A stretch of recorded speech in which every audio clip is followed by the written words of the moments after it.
आज हम बनाएंगे एक बहुत ही मज़ेदार सा झटपट और क्विक बनने वाला स्नैक। रेसिपी बहुत ही आसान है, बहुत ही सिंपल सी चीज़ों के साथ तैयार हो जाती है। लेकिन जितनी सिंपल और आसान रेसिपी है, टेस्ट में ये उतनी ही लाजवाब भी है। बनाएंगे तो आप इसको बहुत इंजॉय करेंगे। अस्सलाम वालेकुम, मैं हूँ Sadia Uzair. Welcome back to Sadia Uzair's kitchen. Video को लाइक, चैनल को सब्सक्राइब भी ज़रूर कीजिएगा क्योंकि आपको मिलेंगी मेरे चैनल पर बहुत सारी मज़े मज़े की क्रिएटिव और ऑथेंटिक रेसिपीज़। बिस्मिल्लाहिर्रहमानिर्रहीम। तो सबसे पहले इस स्नैक के लिए हम एक डो तैयार करेंगे, जिसके लिए यहाँ पर मैंने 3/4 कप यानी कि पौना कप नीम गर्म दूध लिया है। इसमें से आधा कप दूध डाल देंगे एक मिक्सिंग बाउल में और 1/4 कप दूध को फिलहाल साइड पे रख देंगे। और उस दूध का इस्तेमाल हम बाद में करेंगे डो को तैयार करते हुए, अगर हमें ज़रूरत होगी तो। इसमें शामिल करेंगे 1 चाय का चम्मच इंस्टेंट ड्राई यीस्ट। दूध बहुत तेज गर्म नहीं होना चाहिए, हल्का सा नीम गर्म हो। तेज गर्म दूध होता है तो खमीर डेड हो जाता है, डो सही से राइज नहीं होती। साथ ही इसमें शामिल कर देंगे 1/4 कप चीनी। चीनी की मुनासिब सी क्वांटिटी है। बाकी अगर आप तेज चीनी पसंद करते हैं तो 1-2 टेबलस्पून चीनी मजीद भी इसमें शामिल कर सकते हैं। तो बस अब इन तीनों चीज़ों को हमने बहुत अच्छी तरह से मिक्स करना है। खमीर और चीनी दूध में मुकम्मल तौर पर मिक्स हो जाए। देखिए कितने अच्छे से सारी चीज़ें मिक्स हो गई हैं। अब यहाँ पर ये ख़मीर बिल्कुल ठीक है, फ्रेश है, इसलिए हम इससे फ़ौरन से डो तैयार कर लेंगे।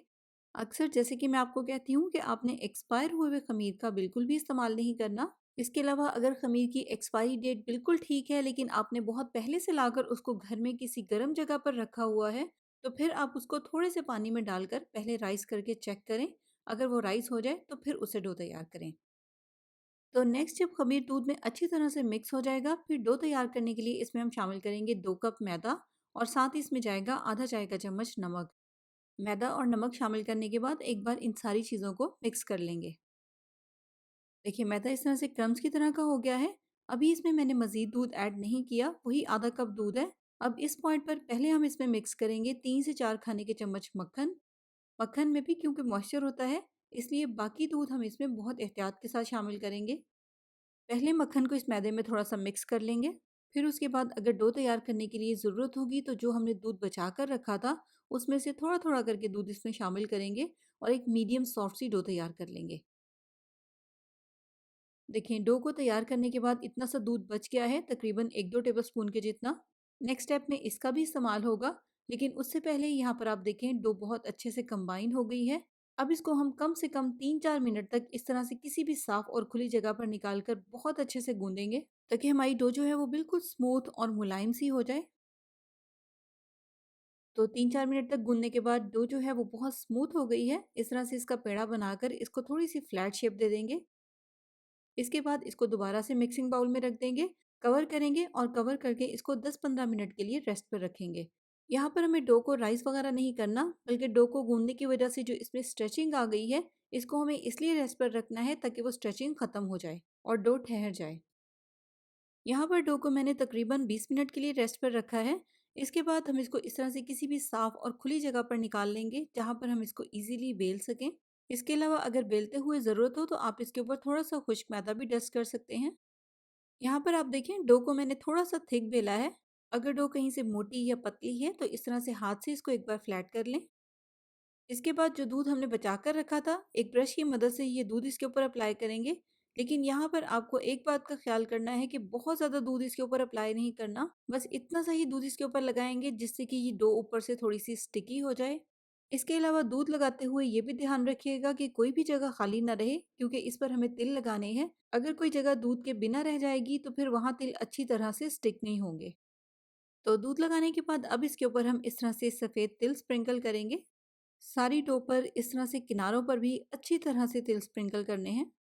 देखिए इस तरह से इक्वली फैलाकर इनको दोनों हाथों से इस तरह से हल्का-हल्का सा प्रेस कर देंगे, ताकि ये अच्छी तरह से डो के साथ स्टिक हो जाएँ। तिल लगाने के बाद अब डो के ऊपर इस तरह से हल्का सा मैदा लगाएंगे, हाथ से इसको फैला देंगे और इस तरह से डो को पलटकर इसकी साइड को चेंज कर देंगे। अब डो की इस साइड पर भी हमें उसी सेम प्रोसेस को रिपीट करना है। पहले ब्रश की मदद से हल्का-हल्का सा दूध इसके ऊपर अप्लाई करेंगे, ताकि ये ऊपर से स्टिकी हो जाए। और फिर उसके बाद सारी डो के ऊपर अच्छी तरह से सफ़ेद तिल स्प्रिंकल करेंगे। दूध की वजह से तिल जो है वो बहुत अच्छी तरह से इसके साथ स्टिक हो जाएंगे। इस तरह से हाथ से सेट करके फिर उसके बाद इनको हल्का हल्का सा प्रेस कर देंगे, ताकि डो के साथ ये अच्छी तरह से चिपक जाएं। फिर इसके ऊपर थोड़ा-सा मैदा डस्ट करेंगे। इसके बाद इसको इस तरह से बेलन की मदद से हल्का-सा बेल लेंगे। इसको हमें ज़्यादा पतला नहीं करना, बस हल्का-सा इसको बेलेंगे ताकि बेलने की वजह से डो भी शेप में आ जाए और तिल भी इसके साथ अच्छी तरह से चिपक जाएँ। इसके बाद अब हम इस तरह से एक साफ स्केल लेकर पिज़्ज़ा कटर या नाइफ की मदद से इसकी कटिंग करेंगे। यहाँ पर हमें पहले इस तरह से तकरीबन आधी इंच चौड़ी लंबाई में पट्टियों में इस सारी डो की कटिंग करनी है। यहाँ पर इस स्नैक को हम क्योंकि थोड़ी सी लंबाई में शेप देंगे, लेकिन अगर आप चाहें तो आप इसको स्क्वायर शेप में भी बना सकते हैं। और अगर आपने इसको स्क्वायर शेप में बनाना है तो फिर आप इसकी एक एक या डेढ़ डेढ़ इंच चौड़ी पट्टियों में कटिंग करें। तो लंबाई में सारी स्ट्रिप्स काटने के बाद अब हम दूसरी साइड से इसकी तकरीबन 2-2 इंच की कटिंग करेंगे। इसके बाद यहाँ पर बहुत ही ज़रूरी है, फ़ौरन से इन सभी को हम हाथ की मदद से अलग-अलग कर लेंगे। अगर डो ज़्यादा चिपक रही हो तो फिर आप इसको दोबारा से इस तरह से नाइफ़ या पिज़्ज़ा कटर की मदद से भी अलग-अलग कर सकते हैं। अब हमें इनको राइस वगैरह करने की ज़रूरत नहीं है, फ़ौरन से ही इनको फ्राई कर लेंगे। लेकिन ज़ाहिर है सभी को हम एक साथ भी फ्राई नहीं कर सकते, तो इसलिए साथ-साथ इनको फ्राई करते रहेंगे, लेकिन बाकी को हम ऊपर से कवर करके रखेंगे ताकि ऊपर से ये ड्राई ना हो।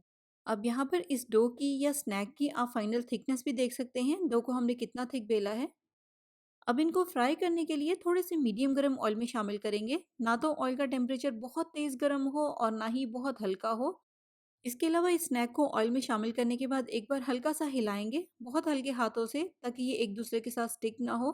फिर थोड़ी सी देर के लिए इसको इसी तरह से छोड़ देंगे, तकरीबन एक आधे मिनट के लिए, ताकि ये थोड़े से सॉलिड हो जाएं।